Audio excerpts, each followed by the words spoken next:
Bike से नीचे उतर जाता है। अभिमन्यु के साथ ही युग भी बाइक से उतर जाता है। युग अपनी चारों तरफ नजरें घुमाते हुए कहता है, अभिमन्यु तू पक्का सही एड्रेस पर लाया है ना? कहीं हम गलत एड्रेस पर तो नहीं आ गए? अभिमन्यु बेफिक्र होकर कहता है, नहीं यार, मैं बिल्कुल सही एड्रेस पर लाया हूँ। क्यों, क्या हुआ? इतना कहकर अभिमन्यु अपने चारों तरफ देखने लग जाता है। जब वो चारों तरफ अपनी नजरें घुमाता है तो शॉक्ड हो जाता है और अपना मुंह फाड़ते हुए कहता है, यार अब तो मुझे भी लग रहा है कि हम गलत जगह पर आ गए हैं। पर ऐसा कैसे हो सकता है? मैप ने तो यही एड्रेस बताया था। ये मैप गलत कैसे हो सकता है? अभिमन्यु और युग के चारों तरफ mobile repairing, mobile cover, screen guard की शॉप थी। उन दोनों के मुताबिक वहाँ पर बुक मार्केट होना चाहिए था, पर वहाँ पर मोबाइल का मार्केट था। उस एरिया में एक भी बुक्स की दुकान नहीं थी। युग अपना सिर पकड़ते हुए कहता है, यार हमें तो बुक्स वाले मार्केट में होना चाहिए था। हम तो मोबाइल मार्केट में पहुँच गए। यहाँ पर तो हर जगह मोबाइल की दुकानें हैं, वो भी एक से बढ़कर एक। अभिमन्यु भी अपना सिर पकड़ते हुए कहता है, हाँ यार मेरी भी समझ में नहीं आ रहा। मैप में तो बुक मार्केट और फ्लाई ड्रीम पब्लिकेशंस का यही एड्रेस डला हुआ है। ये कैसे हो गया? कहीं ऐसा तो नहीं बुक मार्केट और फ्लाई ड्रीम पब्लिकेशन की शॉप आसपास हो? रुक, मैं किसी से पूछ कर देखता हूँ। हाँ देख, पूछ कर, भगवान करे ऐसा ही हो, वरना पता नहीं क्या होगा। युग और अभिमन्यु के पास से ही एक आदमी निकल कर जा रहा था। अभिमन्यु उसे रोकते हुए पूछता है, अरे भाई साहब सुनिए। वो आदमी कहता है, हाँ बोलो। अभिमन्यु पूछता है, यहाँ आसपास कहीं पर बुक्स मार्केट है क्या? वो आदमी सोचते हुए कहता है, क्या कहा? Books market? वो भी यहाँ पर? नहीं, यहाँ पर आसपास तो कोई बुक मार्केट नहीं है। लगता है आप गलत जगह पर आ गए हैं। यहाँ आसपास 3-4 किलोमीटर के इलाके तक कोई बुक मार्केट नहीं है। इतना कहकर वो आदमी वहाँ से चला जाता है। युग और अभिमन्यु उस आदमी की बात सुनकर उदास हो जाते हैं। युग चिढ़ते हुए कहता है, मैंने कहा था ना तुझे हम गलत जगह पर आ गए, पर तूने मेरी बात नहीं मानी। अब देख उसका नतीजा। ये सब ना तेरी वजह से हुआ है। मुझे ना तुझ पर भरोसा करना ही नहीं चाहिए था। पता होना चाहिए था तू हमेशा गलत रास्ते ही दिखाया करता है।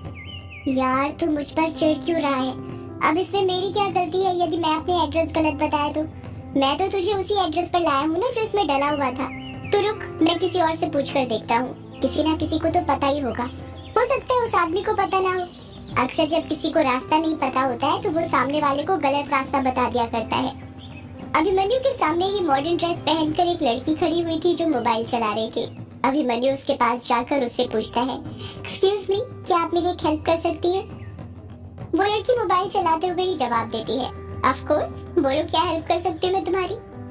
अभिमन्यु पूछता है, यहाँ पर आसपास कोई बुक्स मार्केट है क्या, या फिर कोई पब्लिकेशन हाउस? वो लड़की फिर अपना मोबाइल चलाते हुए जवाब देती है, देखो मुझे इस बारे में कुछ नहीं पता, मैं यहाँ पर नई आई हूँ। आप एक काम कीजिए, मैप पर सर्च कर लीजिए। अभिमन्यु मन ही मन कहता है, मैप की बदौलत तो यहाँ आकर फंस गए हैं। अभिमन्यु और युग मिलकर 4-5 लोगों से बुक मार्केट और पब्लिशर के बारे में पूछते हैं, पर किसी को भी उसके बारे में कुछ पता नहीं था। किसी का कहना था कि वो दोनों गलत जगह पर आ गए थे, तो किसी का कहना था कि यहाँ आसपास ऐसी कोई जगह ही नहीं है। वो दोनों आधे घंटे के अंदर हार मान लेते हैं और थककर बेंच पर बैठ जाते हैं। युग उदासी के साथ कहता है, लगता है वो पब्लिशर यहाँ का है ही नहीं, कहीं और का ही होगा, तभी तो नहीं मिल रहा। उसका फोन भी नहीं लग रहा कि उससे पूछ ले। हाँ यार सही कहा, मुसीबतें खत्म होने का नाम भी नहीं ले रही। अब क्या करें? क्या कर सकते हैं, चल ग्रेवयार्ड कोठी वापस।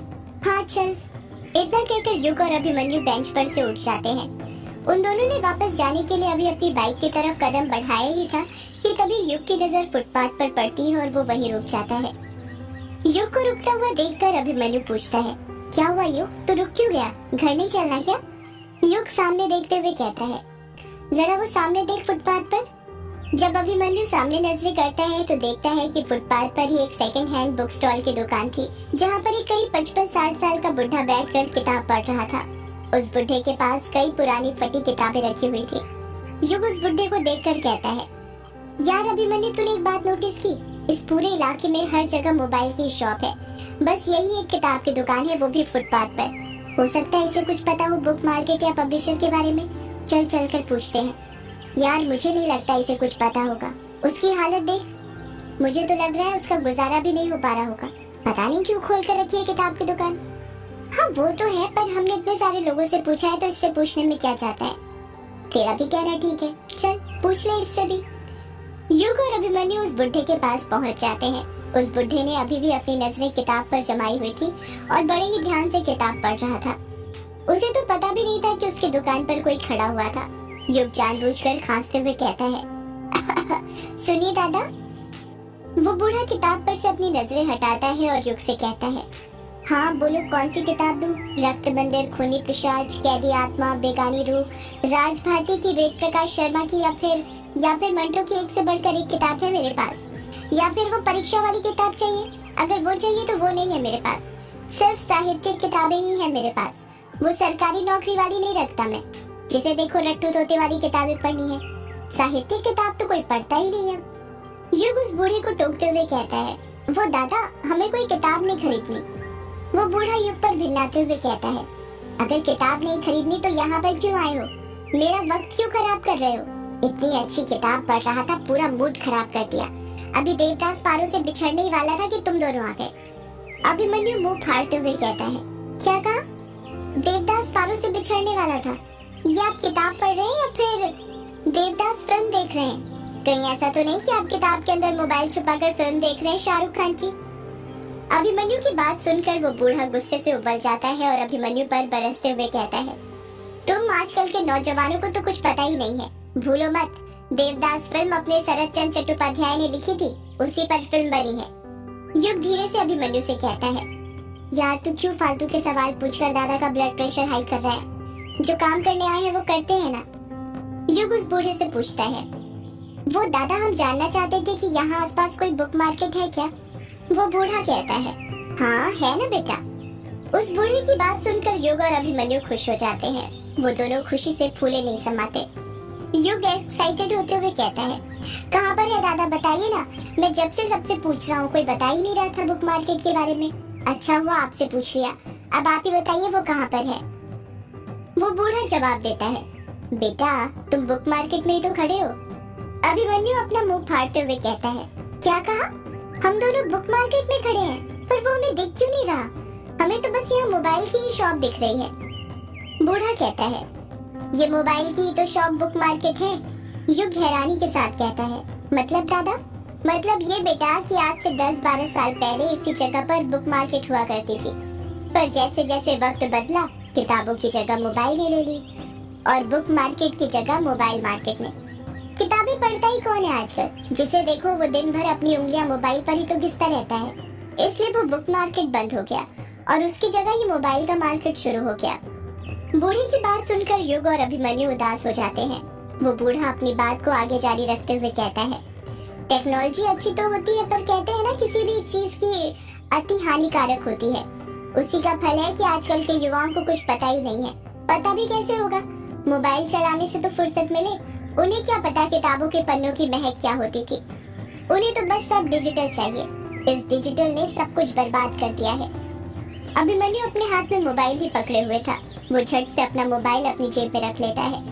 युग पूछता है, वो बाबा, इसी बुक मार्केट में एक पब्लिकेशन हाउस था, उसका नाम फ्लाई ड्रीम पब्लिकेशन हाउस था। उसके बारे में आप कुछ बता सकते हैं?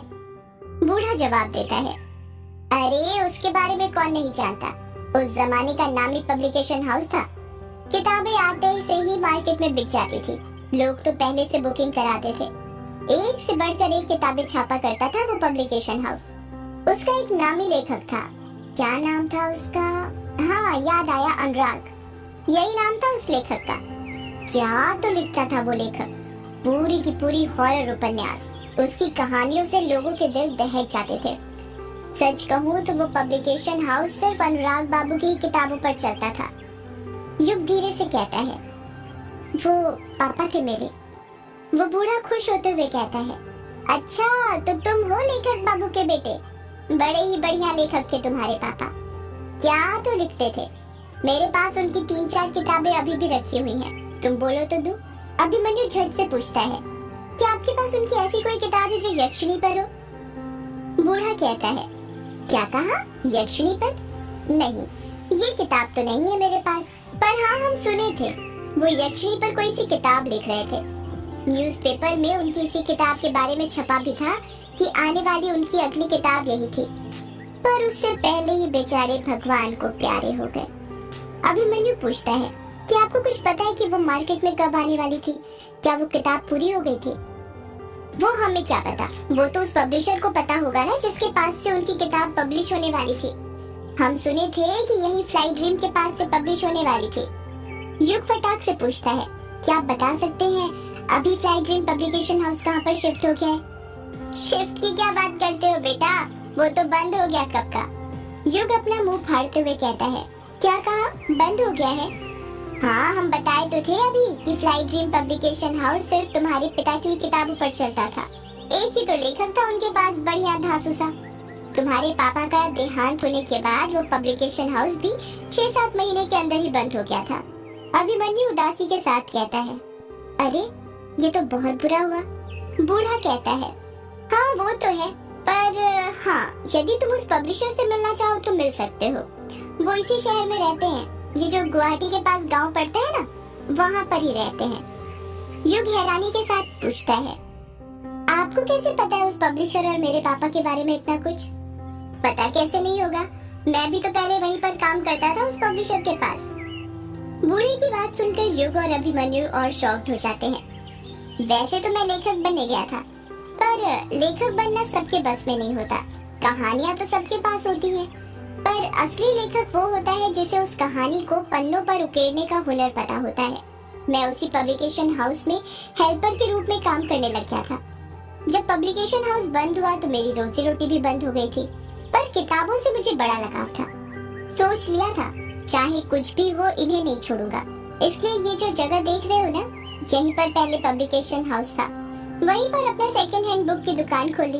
अब किताबें पढ़ भी लेता हूँ और बेच भी देता हूँ। अभिमन्यु धीरे से पूछता है, गुजारा हो जाता है आपका? गुजारा तो नहीं होता, पर दिल को तसल्ली मिलती है। एक अलग ही सुकून देती है ये किताबें मुझे। युग उस बूढ़े से अपने पिता की किताबें खरीदता है, उसे पैसे देता है और अभिमन्यु के साथ पब्लिशर के घर जाने के लिए निकल जाता है। उसे पूरी उम्मीद थी कि पब्लिशर के घर उसे यक्षिणी वाली किताब मिल जाएगी। इस तरफ कायर और कछुआ बस के अंदर थे और मेहंदी पथार जा रहे थे। बस के बाहर जोरों की बारिश हो रही थी। बस के अंदर काफी भीड़ थी, लोगों के लिए बैठने के लिए भी जगह नहीं थी, इसलिए बहुत सारे लोग खड़े हुए थे। 30 लोगों की कैपेसिटी वाली बस में करीब 50 लोग थे। कछुआ और कायर साथ साथ ही बस की सेकंड लास्ट सीट पर बैठे हुए थे। कायर कछुए पर गुस्सा होते हुए कहता है, कछुए तुझे बोला था ना मैंने छाता रख ले बारिश होगी, पर तूने मेरी बात नहीं मानी। अब देख रहे हैं ना कितने जमकर बादल बरस रहे हैं, ऐसा लग रहा है जैसे बादल फट गए हो। कछुआ कहता है, यार अब इसमें मेरी क्या गलती है? तूने खुद देखा था ना जब निकले थे तब बिल्कुल भी बादल नहीं थे, पर पता नहीं कहां से आ गए अचानक से। कछुए तू भूल कैसे सकता है, हम लोग मेघालय में रहते हैं और यहाँ पर कभी भी बारिश होती रहती है। अब तेरे कारण भीगते हुए पुलिस स्टेशन जाना पड़ेगा। अरे नहीं भीगेंगे यार, मेहंदी पथार बस स्टॉप के सामने ही तो पुलिस स्टेशन है, देखना हम दौड़ लगाते ही पहुंच जाएंगे। कायर मुंह बनाते हुए कहता है, हाँ देखता हूँ कैसे दौड़ लगाता है तू कछुए। तू ये मोबाइल क्यों चला रहा है जब से बस में बैठा है? जेब में रख ले। कछुआ शर्माते हुए कहता है, अगर जेब में रख लूंगा तो मुझे पता कैसे चलेगा कि वर्चू जी ने मेरी फ्रेंड रिक्वेस्ट एक्सेप्ट की है या नहीं? कछुए तू ना सही में पागल हो गया है। सुन ले, वैसे ही तू बहुत हरकतें पटक चुका है, अब वापस से पुलिस स्टेशन जाकर कोई बखेड़ा खड़ा मत कर देना। कायर ने इतना ही कहा था कि तभी बस कंडक्टर कहता है, मेहंदी पथार बस स्टॉप। कायर आवाज लगाते हुए कहता है, हाँ भैया यही रोक दो। कायर और कछुआ अपनी सीट से उठते हैं और आगे जाने लग जाते हैं। कछुए ने अभी भी अपने हाथ में मोबाइल पकड़ा हुआ था। बस के अंदर काफी भीड़ थी जिस कारण कायर और कछुए को साइड करते हुए आगे जाने में दिक्कत हो रही थी। कछुआ और कायर लोगों को हटाते हुए बड़ी मशक्कत के साथ आगे बढ़ ही रहे थे कि तभी अचानक से कछुए के हाथ से उसका मोबाइल छूट जाता है और नीचे गिरने लग जाता है। कछुआ अपने मोबाइल पकड़ पाता उससे पहले ही उसका मोबाइल बस के अंदर ही नीचे रखी एक मछली की टोकरी के अंदर जाकर गिर जाता है। उस मछली की टोकरी के अंदर कई सारी मछलियां रखी हुई थी जिसके अंदर कछुए का मोबाइल गिर चुका था। कछुआ अपना सिर पकड़ते हुए कहता है, अरे लो हो गई गड़बड़। कछुआ नीचे झुककर उस मछली की टोकरी में से अपना मोबाइल निकालने लग जाता है। तभी एक लड़की की आवाज सुनाई देती है, अरे ओ बाबू कहाँ हाथ डाल रहे हो? जब कछुआ अपना सिर ऊपर करता है तो देखता है कि बस की सीट पर ही एक लड़की बैठी हुई थी। उस लड़की ने साड़ी पहनी हुई थी और चेहरे पर पल्लू रखा हुआ था, जिस कारण उसका चेहरा नहीं दिख रहा था, पर उसकी वेशभूषा से समझ में आ रहा था कि वो मछुआरन थी। वो लड़की कहती है, शर्म नहीं आती बाबू इस तरह किसी की अमानत में हाथ डालते हुए। कछुआ उस लड़की का चेहरा देखने के लिए उतावला होने लग जाता है और झुककर उस लड़की का चेहरा देखने लग जाता है। वो जानना चाहता था कि जिस लड़की की इतनी प्यारी आवाज थी, असल में वो दिखती कैसी होगी। सदियों से है पुरानी ये है यक्षिणी की कहानी। यक्षिणी